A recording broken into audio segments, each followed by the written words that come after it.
Bah, c'était quand, c'était où précisément? Est-ce que ça a été violent ou pas? Le seul élément que je peux vous partager, ces droits sont formellement respectés. Ces droits sont formellement respectés. Parce que M. Sebha, et c'est un point qui est important d'aborder, peut-être en France, on transite, comme vous le savez, il y a des membres de sa famille qui sont restés en France, qui comptaient revoir, après justement la procédure vexatoire qu'il a subie, qui comptaient accompagner pour l'un d'entre eux dans des conditions sanitaires qui sont extrêmement dégradées et qu'il avait besoin du coup d'accompagner, en l'occurrence son père. Il y a plusieurs hypothèses, mais l'hypothèse qui consiste à faire une faveur au président, j'allais dire président, au potentat béninois, Patrice Talon, qui mène une chasse aux sorcières contre ses opposants aujourd'hui et qui cherche à nettoyer complètement l'espace politique afin de se faire réélire. On sait parfaitement qu'aujourd'hui, Kémy Séba, s'il est renvoyé au Bénin dont il a la nationalité, sera immédiatement arrêté et encourra là aussi la perpétuité pour des délits 20 ans. Cet homme aujourd'hui est donc dans les géoles de la DGSI. Chers amis, nous allons prendre en exclusivité la conférence de presse qu'a animée l'avocat de Kémy Séba. Il nous présente les faits suite à son arrestation. Il nous explique clairement ce qui se passe. Pourquoi est-ce que Kémy Séba a été arrêté en France? Quels sont les chefs d'accusation qui pèsent contre lui? Et va-t-il être extradé vers le Bénin? Et quelles seront donc les futures probables solutions pour, n'est-ce pas, sa libération? Suivons attentivement. Inquiétante pour un homme capable d'avoir écrit et parlé, d'avoir tenu des discours et écrit des ouvrages. Kémy Séba fait face à 30 ans de prison en France, du fait de poursuites qui sont mises en œuvre à son encontre par l'État français en représailles de son engagement contre le néocolonialisme et contre les abus que les régimes france-africains produisent, notamment en Afrique de l'Ouest. Kémy Séba est une personne qui est engagée depuis 20 ans dans un combat qui refuse toute forme de violence de façon explicite, mais aussi dans évidemment ses actions, et qui a toujours utilisé des instruments démocratiques, que ce soit l'expression publique, la manifestation, pour faire entendre ses idées. Et je dis sans aucune exagération, il fait l'objet d'une persécution extraordinaire de ce fait. Il a d'abord eu droit à des arrestations nombreuses et multiples sur le continent ouest-africain par des régimes croupions, potentats, qui servaient des intérêts de la France, au détriment des populations africaines. Il a ensuite, du fait de cet engagement, fait l'objet d'une privation, d'un retrait de sa nationalité, dans le cadre d'une disposition qui avait été faite par Édouard Daladier, président du Conseil sur la Troisième République coloniale, qui avait signé les accords de Munich et créé les camps dans lesquels des juifs, des résistants seraient enfermés. Donc une disposition évidemment inique, héritière des dispositifs coloniaux sur évidemment l'indigénat et les doubles statuts, triples statuts que l'on crée selon la couleur de peau, selon l'origine, et que l'on a utilisé pour la première fois contre quelqu'un du fait de ses idées, du fait de son engagement, du fait de ses paroles. Ce retrait de nationalité a utilisé une disposition qui n'avait pas été utilisée depuis les années 60. Ça faisait, et qui a été utilisé en tout une dizaine de fois maximum. Il n'y avait pas de jurisprudence quand on l'a étudié. Kémy Séba a refusé de plier, a refusé de quémander quoi que ce soit. Il a accepté le geste, il a répondu de façon très symbolique et transparente en voulant son passeport, tout le monde l'a vu. Et il a continué à défendre les causes qu'il défend depuis qu'il a 20 ans. Cet homme aujourd'hui est donc dans les géoles de la DGSI, des services de renseignement de ce pays, au moins 4, dans des conditions qui ne sont pas agréables comme vous pouvez l'imaginer, privé de liberté, selon moi, de façon arbitraire depuis 48 heures. Cela pourrait être prolongé jusqu'à 96 heures avant qu'il soit présenté au juge et donc poursuivi pour des faits criminels qui lui font encourir 30 ans de prison, à savoir intelligence avec une puissance étrangère en vue de susciter des actes d'agression, d'hostilité à l'égard de la France et d'atteindre aux intérêts fondamentaux de la nation.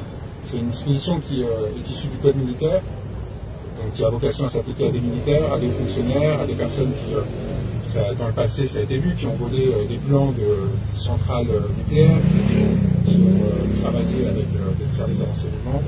Ce n'est évidemment pas le cas de Kémy Séba, et surtout c'est une disposition qui ne peut s'appliquer que si vous cherchez à provoquer un conflit armé ou que vous nourrissez un conflit armé existant avec la France ou cherchez à atteindre à son intégrité territoriale ou sa souveraineté. Donc des dispositions particulièrement graves auxquelles Kémy Séba n'a évidemment pas souscrit. Et évidemment, une condition de cette infraction supplémentaire, c'est le secret. Kémy Séba n'a jamais masqué, parce que là pourtant il lui a été lourdement reproché, ses actions et partenariats avec de très nombreuses forces géopolitiques qui font contrepoids à la puissance états-unienne et de façon générale, selon ces termes, à l'Occident, que ce soit le Venezuela, Cuba, la Russie et bien d'autres. Il a toujours assumé et mis en valeur ce qu'il considérait comme des partenariats géostratégiques et géopolitiques fondamentaux pour permettre l'émancipation des peuples africains et jamais pour s'asservir à une nouvelle puissance. Il avait d'ailleurs rappelé en Russie aux autorités russes, dans un discours public qui a été vu des millions de fois, en leur faisant très clairement comprendre que s'il comptait prendre la place de l'ancien colon, il ne pouvait pas compter sur lui, ni sur le peuple africain qui nous ferait voir son sérieux. Et donc on cherche à partir de là à construire un prétexte en fait pour détruire cet homme, le mettre à l'ombre, et probablement pour venger l'humiliation que ressentent une partie des dirigeants français suite à l'effondrement en fait de ces dispositifs france-africains qui ont longtemps alimenté, y compris financièrement, les élites de ce pays. Robert Bourgi le rappelait encore il y a quelques jours, le fonctionnement de Malek entre les régimes alliés de la France et les élites dirigeantes françaises. Et pour avoir dénoncé cela, pour s'être opposé à cela, pour avoir contribué à s'assurer qu'il y a un changement dans un certain nombre de pays qui permettent de remettre la souveraineté africaine au devant de la scène, eh bien, il a droit à une vengeance mesquine qui pourrait avoir des conséquences gravissimes, bien au-delà, encore une fois, de sa situation à lui, parce que, je vous rappelle, M. Séba n'a ni connu, ni incité à un quelconque acte de violence, cela ne lui est même pas reproché, et il n'a fait qu'utiliser des mots. Et si on a inventé en France des dispositions pénales pour interdire que les délits de presse fassent l'objet d'une contrainte de corps, c'est-à-dire puissent amener à un placement en détention ou même en garde à vue, c'est bien parce que l'on sait très bien les conséquences que les lettres de cachet peuvent avoir sur la démocratie et sur la souveraineté du peuple. Aujourd'hui, avec Kémy Séba, on décide d'invoquer une disposition qui n'est jamais appliquée contre les citoyens, a fortiori contre les journalistes ou les intellectuels, pour le faire taire et pour l'écraser. Et donc nous sommes sur une situation qui devrait tous nous inquiéter. Alors j'ai lu beaucoup de portraits assez insupportables, d'ailleurs assez réguliers, concernant la supposée personnalité de M. Séba, son passé, et ainsi de suite. Ça a été 1000 fois détaillé, 1000 fois décrit. Surtout, ça ne doit pas faire masquer cette réalité. Cet homme est persécuté du fait de mots et encourt 30 ans de prison du fait de mots qu'il a utilisés. Cela pourra demain s'appliquer à n'importe lequel d'entre vous.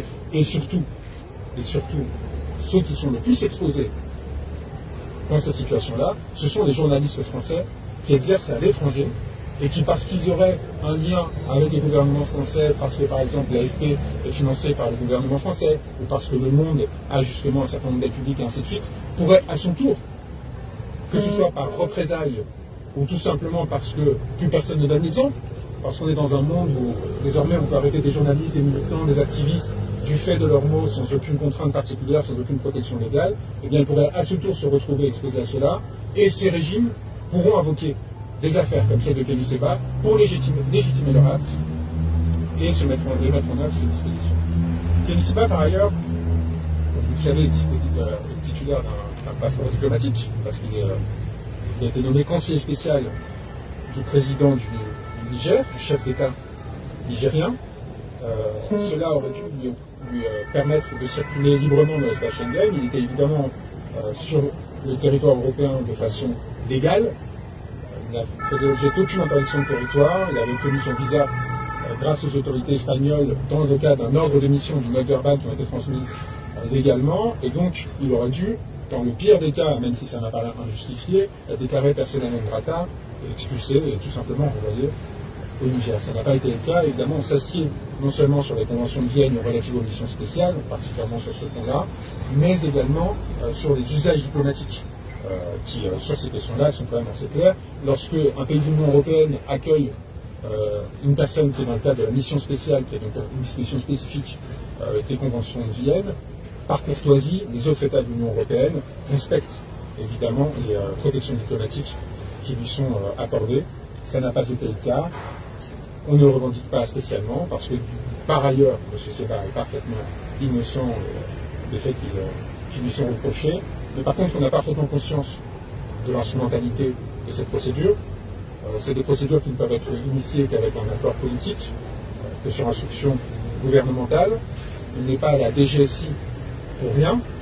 Et nous savons parfaitement comment la procédure judiciaire peut être orientée pour, de façon arbitraire et sans jugement, le maintenir en garde à vue, donc 96 heures, mais éventuellement derrière en détention provisoire, plusieurs années, sans jugement, sans contrôle réel de la part d'un magistrat. Et nous savons parfaitement que c'est ce jeu-là auquel jouent les autorités françaises. J'ai parlé de Kémy Sebha parce que c'est aujourd'hui la personne que je représente, pour des raisons qui ont trait à la pratique simplement de notre robe. J'ai décidé de ne pas représenter à ce stade la deuxième personne qui m'avait désigné, qui a été arrêtée avec lui, qui est aussi un membre de l'urgence panafricaniste et à qui sont reprochés les mêmes faits. Je n'ai pas le droit, puisque la garde à vue est encore en cours, de vous faire part de ce qui est dit, du contenu de ces échanges évidemment, et de la procédure judiciaire. Mais ces éléments que je vous transmets sont, à mon sens, suffisants pour vous permettre de vous rendre compte de la gravité de la situation, et quel que soit notre positionnement politique, idéologique, ou la perception qu'un certain nombre de médias peuvent créer de la personnage et de M. Sebha, qui d'ailleurs ne correspond en rien à la réalité, inquiéter les citoyens français sur la dérive que l'on connaît depuis un certain temps en France par rapport aux libertés fondamentales, évidemment, et en particulier sur les questions africaines, sur le rapport avec le continent africain et sur notre incapacité à prendre acte de ce qu'un monde est fini et qu'un nouveau est en train de naître et qu'il s'agit maintenant d'ajuster et de cesser de faire payer ce que l'on considère être une défaite ou une humiliation à des personnes qui l'auraient causé. Il est pitoyable, et je pèse mes mots, que la France fasse reposer sur Kémy Sebha, sur un individu qui dirige une ONG et qui ne fait que tenir des discours, son échec géopolitique sur plusieurs dizaines de pays et un continent tout entier. Cela pose question sur l'aveuglement dans lequel les autorités, le gouvernement, mais aussi dans une certaine mesure l'administration de la diplomatie, se sont enfermés quant aux causes de ce processus et la désaffiliation et peut-être le désintérêt, voire le désamour de plus en plus prononcé que les populations, partie des populations ouest-africaines en particulier, ont à l'égard de l'État français, aussi de façon croissante à l'égard de la population française, parce que c'est en train de créer des tensions entre nos peuples que l'on risque de payer de très nombreuses années. Et je pense que l'arrestation de Kémy Sebha va être très mal reçue chez de nombreuses personnes, en particulier sur le continent, et que le gouvernement et l'État français agissent de façon irresponsable également à l'égard des intérêts français et de leurs ressortissants. Allumer le feu de cette façon m'apparaît particulièrement dangereux. Encore une fois, quand à l'inverse, Kémy Sebha a dans tous ses discours systématiquement fait la différence entre les élites françaises qu'il considère oligarchiques et le peuple français. Et ça, c'est un point fondamental parce que lui a toujours eu à cœur de tenter de maintenir un lien entre des populations. Et ce lien-là, il est en train d'être brisé et massacré par les autorités françaises. Alors, chers amis, ça c'était une partie de son intervention parce que la vidéo est très longue, jusqu'à 35 minutes de cette conférence, mais je pense que les points essentiels ont été dits par, n'est-ce pas, l'avocat de Kémy Sebha. En fait, c'est lui qui représente Monsieur Kémy Sebha, Maître Franco, en fait. Vous avez donc suivi, je ne vais rien ajouter sur ça. C'est un procès politique fomenté par le gouvernement français pour, comment dire, pour incarcérer Kémy Sebha, pour lui clouer au sol, pour fermer sa bouche, en fait, tout simplement. Pourquoi? Parce que c'est une question de vengeance. C'est une question de rancune. C'est une question de, je sais pas, ils veulent humilier les Africains, en fait.